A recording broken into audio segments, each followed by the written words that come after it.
Blog Talk Radio.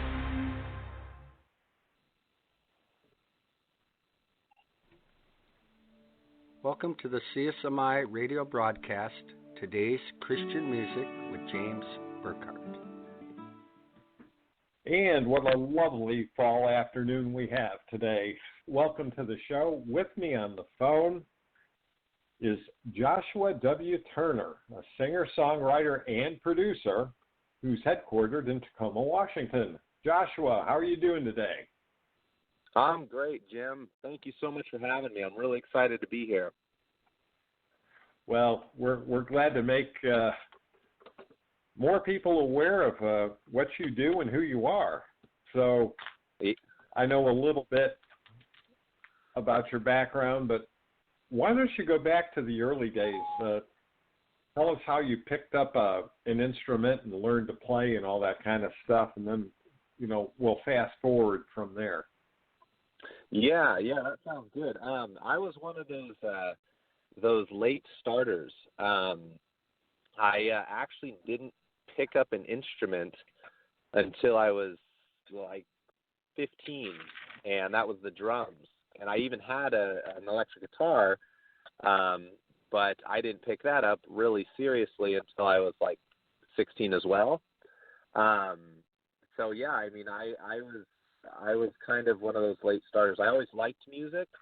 My dad, he turned me on to a lot of music, and I always had a passion for listening to music, but I actually didn't pick up an instrument until I was mid-teens.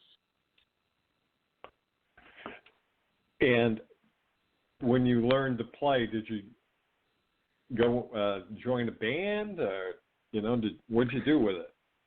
Yeah, I actually grew up on Whidbey Island. It's a small town outside of Seattle, or a small island outside of Seattle, and there wasn't a lot of people doing bands. So, the long story short, I got my heart broken by a girl for the first time, and I wanted to I wanted to find a sense of identity, and just I had to reevaluate, and I just decided, I want to be a musician, and I want to, I just want to make music because I like writing songs made me feel better.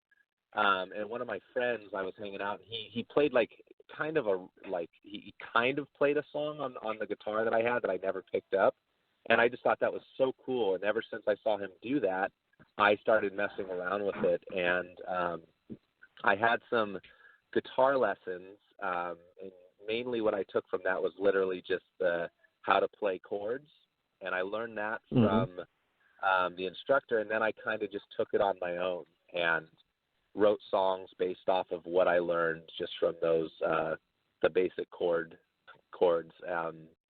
and I just wrote songs, and I wrote songs and actually made CDs, produced the CDs, and sold them in my high school. And it just became a strong passion that, it was mainly just used in the beginning for healing and identity. But then it just kind of grew and grew and grew until I was 18, and somebody said that I should apply for Berklee College of Music in Boston, the music school out there. And I applied, and I didn't have any musical training or theory or anything like that. I literally was just a kid who wrote songs in his bedroom. And I decided, well, what should I go for? Like, what program should I apply for? And I decided, well, I really like singing and performing, so why not, apply for the vocal program? And I applied, and, to my huge surprise, I was accepted, and that kind of shifted me into that next level of musicianship, which was going to an actual legitimate music school. Well, that's exciting. Berklee is a great school. It's one of my alma maters. So, believe me, I know what you're talking about. Yeah. Now, you said you sold CDs in high school. Did you have a home studio in your bedroom, or how'd you do that? You know, I had a little Fostex digital recorder, a little Fostex console. My oldest brother, who's like 22 years older than me, he played music, and when he knew that I started playing music, we started kind of playing music together. And we convinced our mom to go in on purchasing us a little home recorder, the little Fostex console, and then also a full PA system, which she did because she really supported both of us. So I just wrote songs and recorded them on that little home recorder. I mean, looking at it, it was a very for the time, I mean, looking at it now, it's a very ancient way of making music, just like recording it on a console, bouncing the track onto your computer through a little digital card, and burning the tracks onto CDs. It was literally like, it's funny because the local music shop, I went down with my CD and asked if they would sell the CD, and they said they would. And the owner of the shop told me, like, man, you just have a drive.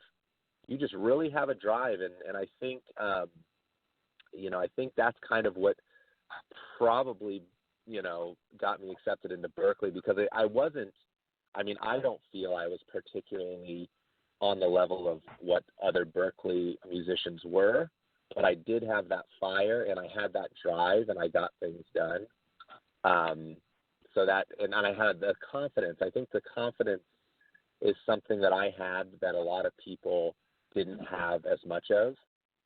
Just was the confidence in, even though, I may not be, super well versed in theory or even the best singer, I took what I had and I put it full force. And I think that kind of took me into places that I wouldn't maybe necessarily get to go if I didn't have that.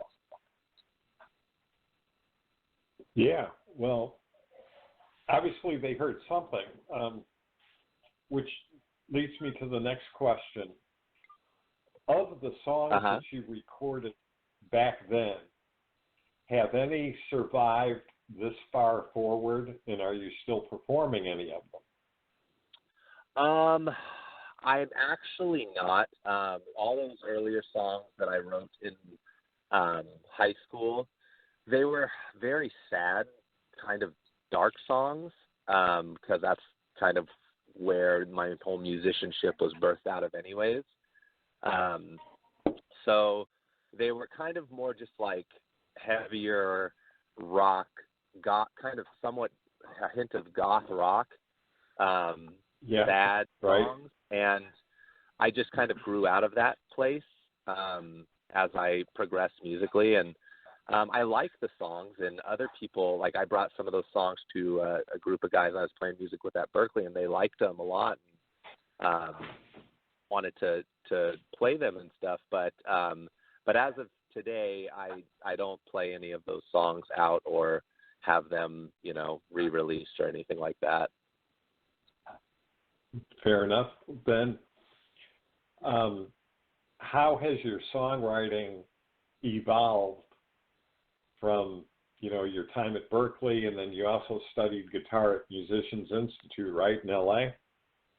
Yeah, I did. So, my songwriting. So how did you get from sad rock songs to where you are today? And we're going to be playing A Good Day later. Yeah. In the show. Yeah. I don't know. I think my songwriting just, the songs that I write now, like A Good Day, are there's a different motive behind that song. So my songwriting, the way I could look at it, it's progressed as a little less about me and my feelings and a little bit more of giving back to, in the sense of the song A Good Day, hoping someone will listen to that and have it brighten their day. Where in the beginning, my songwriting was all about me and my feelings and, what I thought, and all kind of solely for me, if that makes sense. And now I think the way I write songs now is a little bit, a little bit more professionally, just professionally thought out, rather than just writing down my feelings, if that makes sense. Sure. Well, Yeah. when you were at Burkhardt, did you take any of the songwriting courses that they offered, or was it strictly just vocal? I actually didn't, because I got horrible advice given to me by somebody I really looked up to. There was a band that I was really into called Angels and Airwaves. And I went and saw them live and then met the band after the show.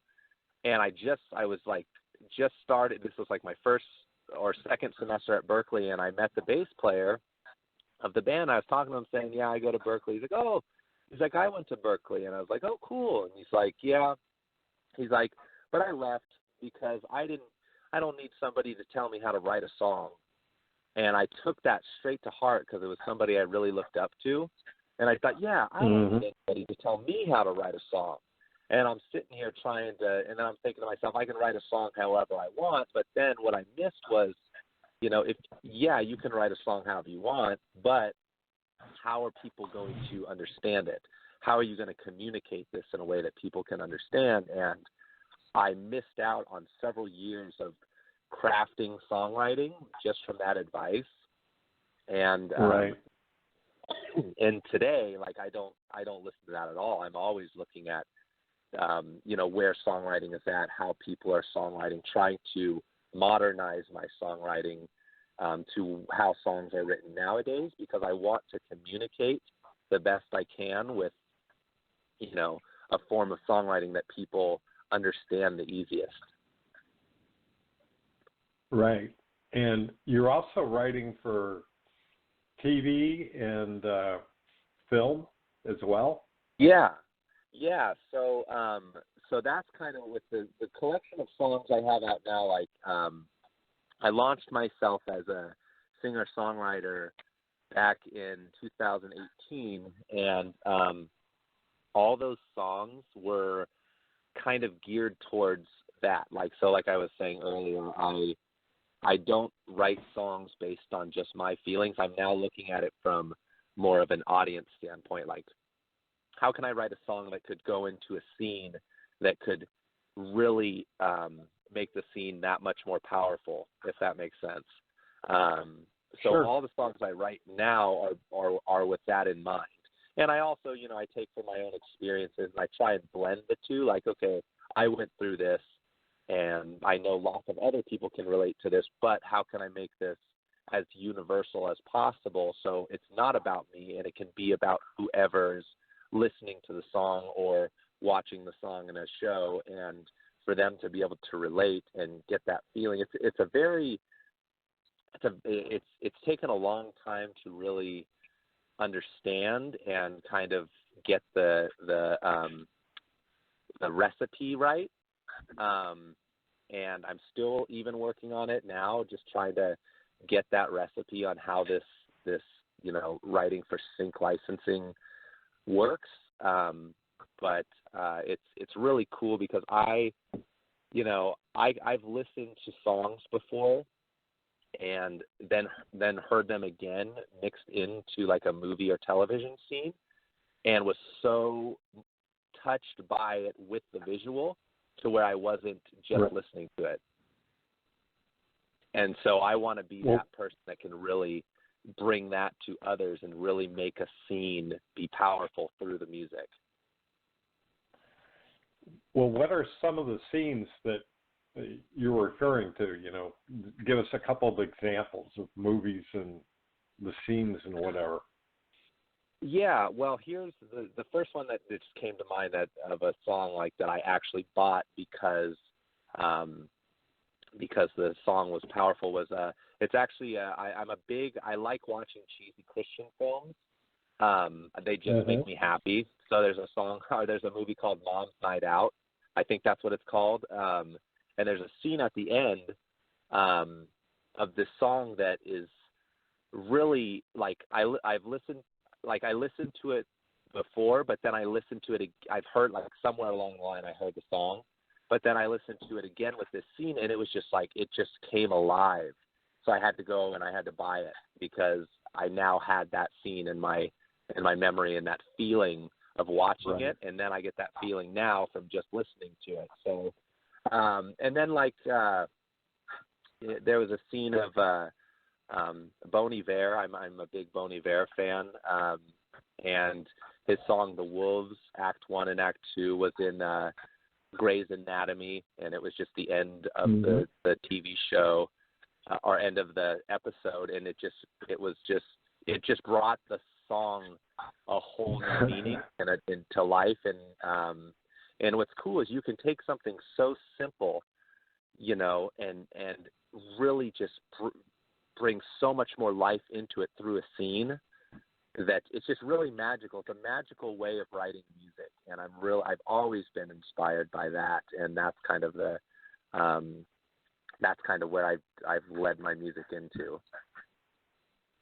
Yeah, well, that's great. Well, if people want to see and hear more of your music, I know you've got a great Facebook page with videos, and you've got a wonderful SoundCloud page with some different things on it. It's not all the same. So why don't you just tell everybody how to connect with you on social media? Yeah, so the best way, I mean, the base of all that can be just my website, which is joshuaturnermusic.com. And if you go there, it will have the links. Like I also have a music coaching business to where I have an online course where I teach people like how to sing. So it's all kind of on the website. I'm working on separating them, but as of right now, pretty much everything I do is on joshuaturnermusic.com. Like I have a children's CD out as well that is also on joshuaturnermusic.com. But yeah, my handles on all of the social medias are the JWT, except Instagram is the THEEJWT. But all of that can be found at joshuaturnermusic.com. Great. And you mentioned some children's projects. Being a dad hasn't had any influence on that, has it?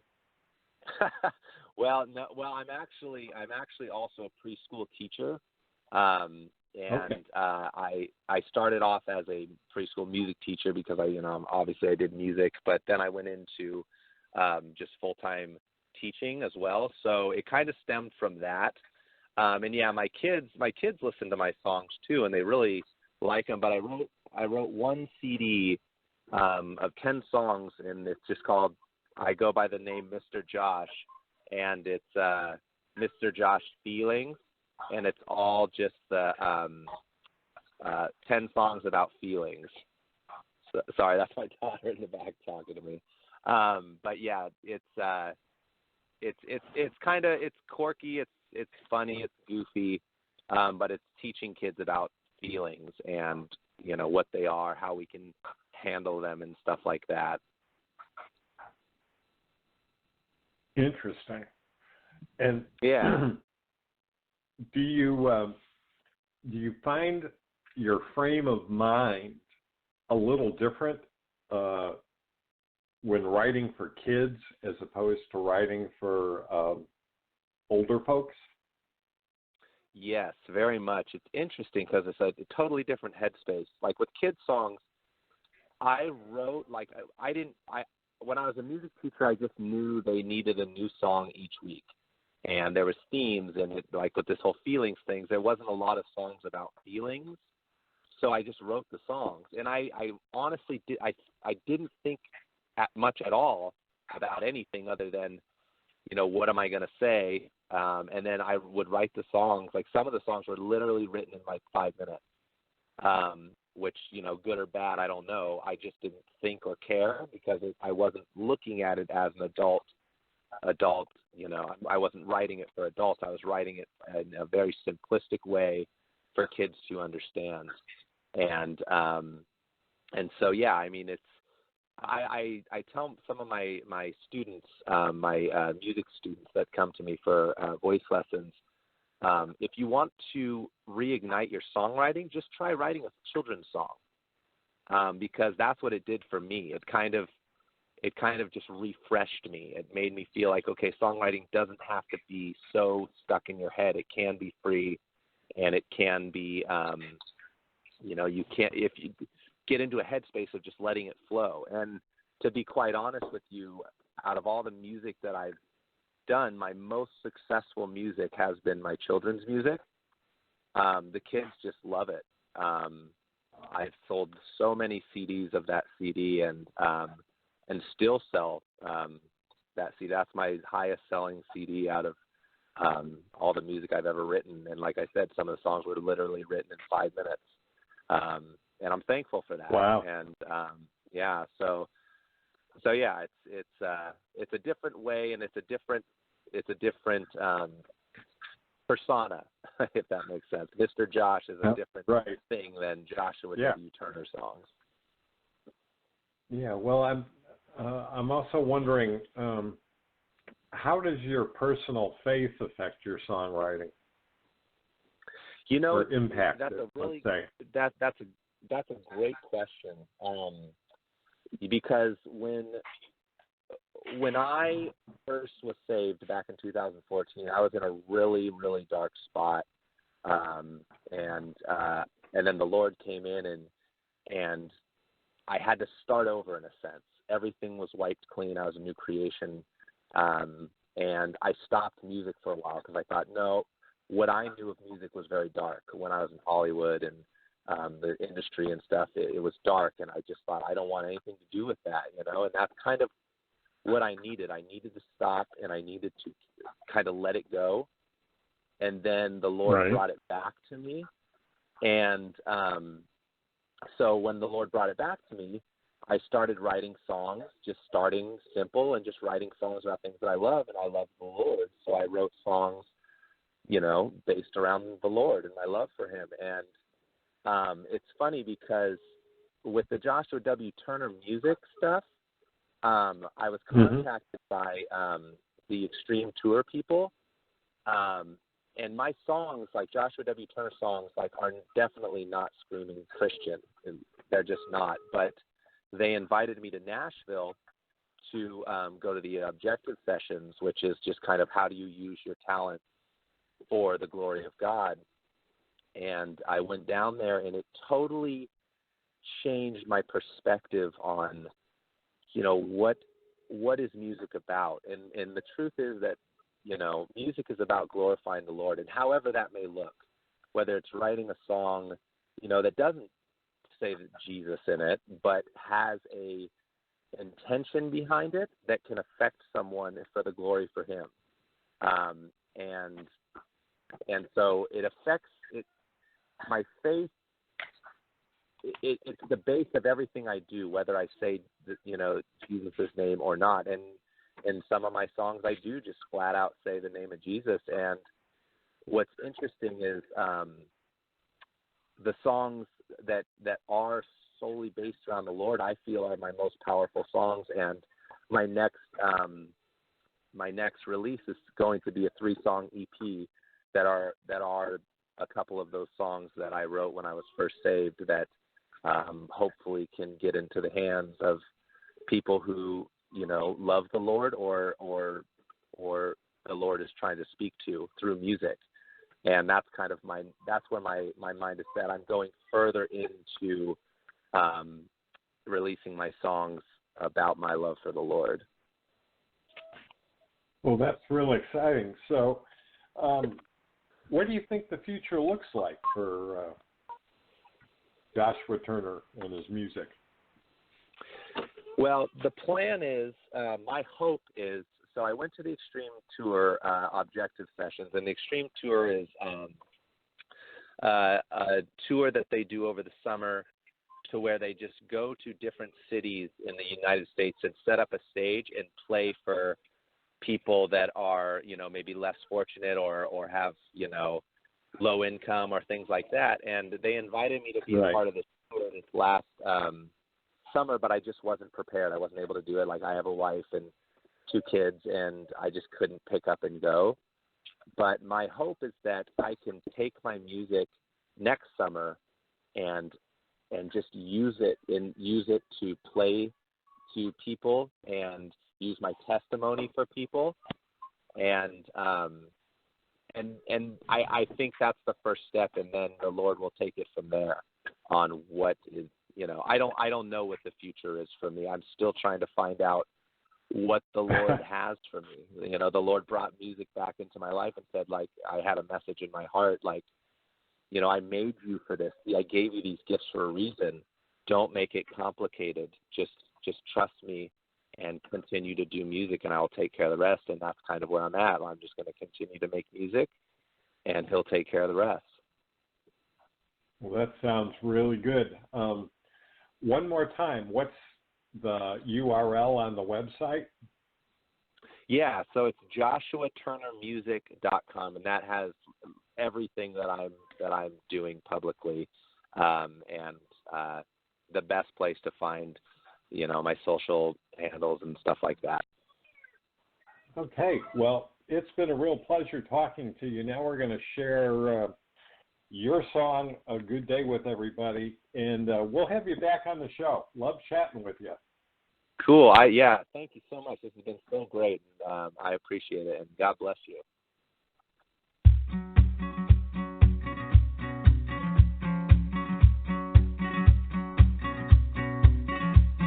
I'm so happy today, I just can't explain it, I can't contain it. With a smile upon my face and sunshine in my heart, I'm feeling good, I'm feeling good. I got a feeling it's gonna be a good day.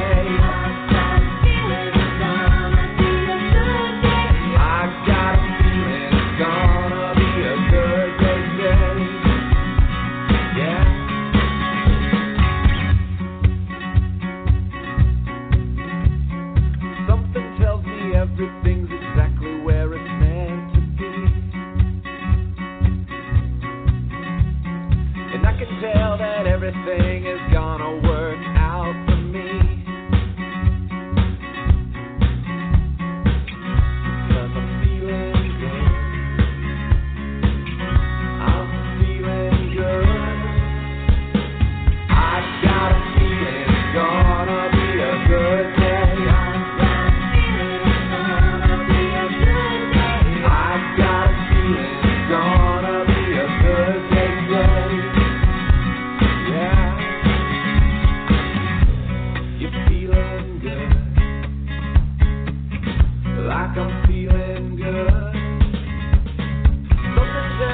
Everything's exactly where it's meant to be. I can tell that everything is gonna work out for me. I've got a feeling it's gonna be a good day. I got a feeling it's gonna be a good day today. Yeah. I got a feeling it's gonna be a good day.